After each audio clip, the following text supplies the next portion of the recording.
ఏలూరు జిల్లాలో ఎండలు మండిపోతున్నాయి. ఉదయం 8 గంటల నుంచే సూర్యుడు ప్రతాపం చూపుతున్నాడు.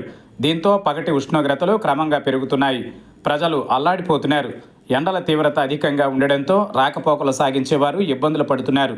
ఎండ వేడిమిని తట్టుకునేందుకు కొందరు గొడుగులు వేసుకుని, మరికొందరు మహిళలు చున్నీలు, చీర కొంగులను పైన కప్పుకొని రాకపోకలు సాగిస్తున్నారు.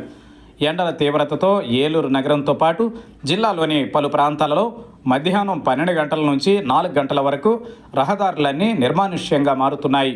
ఫుట్పాత్ వ్యాపారులు సైతం ఉదయం 5 గంటల నుంచి 10 గంటల వరకు, సాయంత్రం 5 గంటల నుంచి రాత్రి 8 గంటల వరకు వ్యాపారాలు నిర్వహించుకుంటున్నారు. మధ్యాహ్నం 4 గంటల తరువాత క్రమేణా ఉష్ణోగ్రతలు తగ్గినా వేడి మాత్రం రాత్రి వరకు కొనసాగుతోంది. పిల్లలు, గర్భిణీలు, బాలింతలు, వృద్ధులు, దీర్ఘకాలిక వ్యాధిగ్రస్తులు తగిన జాగ్రత్తలు తీసుకోవాలని వాతావరణ నిపుణులు సూచిస్తున్నారు. ఎండాకాలంలో వడదెబ్బ, డీహైడ్రేషన్ నుండి తప్పించుకోవడానికి ప్రతిరోజు 3 నుంచి 4 లీటర్ల నీరు, మజ్జిగ, కొబ్బరి నీళ్లు తీసుకోవాలి. ఉదయం 11 గంటల నుండి సాయంత్రం 4 గంటల వరకు ఎండలోకి వెళ్ళకపోవడం మంచిది. బయటకు వెళితే గొడుగు, టోపీ, సన్ గ్లాసెస్ వాడాలి. తేలికపాటి లేత రంగు కాటన్ దుస్తులు ధరించడం, పండ్లు, కూరగాయలు ఎక్కువగా తినడం చాలా ముఖ్యం. దాహం వేయకపోయినా ప్రతి గంటకు నీరు తాగాలి.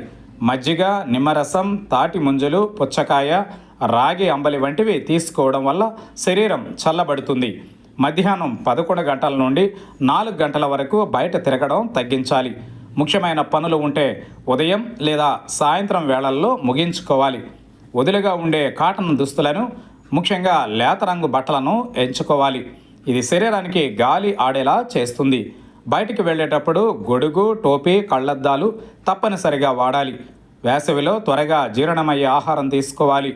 మసాలా, కారం, నూనె పదార్థాలు తగ్గించాలి. పచ్చి కూరగాయలు, సలాడ్లు, కీరదోస తీసుకోవడం మంచిది. చిన్నపిల్లలు, వృద్ధులు ఎండ తీవ్రతకు త్వరగా ప్రభావితమవుతారు కాబట్టి ప్రత్యేక శ్రద్ధ తీసుకోవాలి. ఎక్కువగా నీడలో ఉండేలా చూడాలి. నీరసం, తల తిరగడం, వాంతులు, జ్వరం వంటివి ఉంటే వెంటనే వైద్యుడిని సంప్రదించాలి.